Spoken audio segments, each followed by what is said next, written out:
গিলালতা গাছ।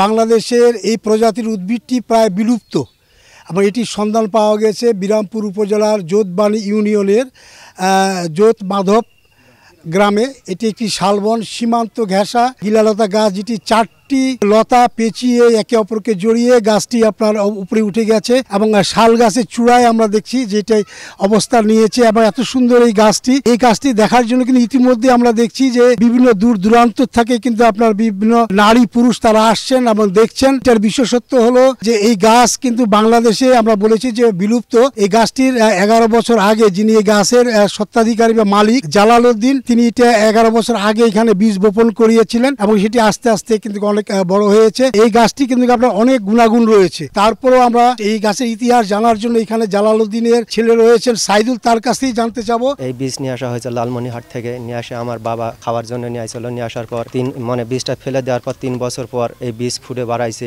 বিভিন্ন জায়গা থেকে বিভিন্ন ধরনের মানুষ আসে। আমরা এই বীজের খাই, যে কোনো মাংস দেহকে একদম খালাবারে স্বাদু লাগে এবং ভালো লাগে। এই গাছের উপকার আছে, কোনো বিষ বেদনা জল থাকে, কোনো জল সমস্যা থাকে সারে যাবে। বিশেষ করে কিন্তু এই গাছের যে নান্দনিক এবং সৌন্দর্য উপভোগ করার জন্য বিভিন্ন প্রান্ত থেকে কিন্তু অনেক দর্শনার্থী এখানে এসেছেন। আসলে অনেক ভালো লাগতেছে দেখে, আর প্রচন্ড মানুষের ভিড়। খুব সুন্দর গাছটা। দিনাজপুর থেকে আসছি, গাছটি খুব সুন্দর। অনেকে এটা বলছেন গাছটি দেখতে সুন্দর, কিন্তু উদ্ভিদ বিজ্ঞানী যারা তারা যেটা বলেছেন যে এই গাছ কিন্তু 140 মিটার পর্যন্ত আপনার উপরে দীর্ঘ এটা হতে পারে এবং এই গাছের কিন্তু ওষুধ গুণাগুণী রয়েছে। তিনি যেটা বললেন যে এই গাছের ফল খেলে অনেকের বাত ব্যথা থেকে বিভিন্ন যাদের জটিল রোগ আছে সেখান থেকে তারা পরিত্রাণ পাবে। এত বিশেষ করে এই গাছটি কিন্তু আপনার সংরক্ষণের জন্য কিন্তু আপনার ইতিমধ্যে এখানকার উপজেলা নির্বাহী কর্মকর্তা এবং আপনার বন বিভাগ কর্মকর্তারা এখানে এসেছেন, তারাও এটা দেখেছেন এবং সংরক্ষণের জন্য এই এলাকার মানুষই কিন্তু দাবি জানিয়েছেন। অনেক লোক আসে এখানে প্রতিদিন, আমিও আসি। অনলাইনে প্রচুর ভাইরাল হওয়ার কারণে আমরা দেখতে আসছি।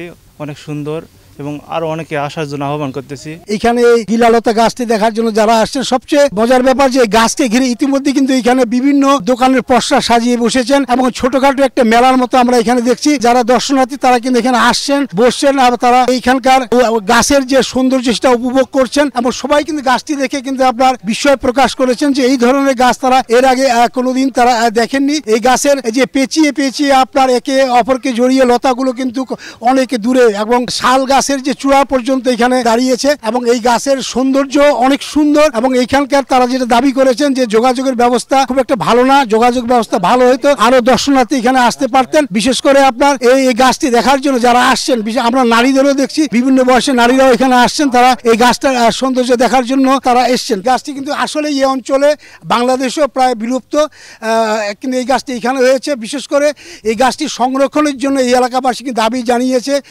জেলা প্রশাসন এবং বন বিভাগের কাছে, যেন এটিকে ঘিরে এবং একটা পর্যটন শিল্প হিসেবেও দাঁড়াতে পারে এবং অনেকে যারা আসছেন তারা আশা প্রকাশ করছেন যে প্রশাসন থেকে এটিকে আপনার সংরক্ষণের ব্যবস্থা করা এবং এখানে একটা সুন্দর পরিবেশ তৈরি করার জন্য তারা কিন্তু বারবার দাবি জানিয়েছেন।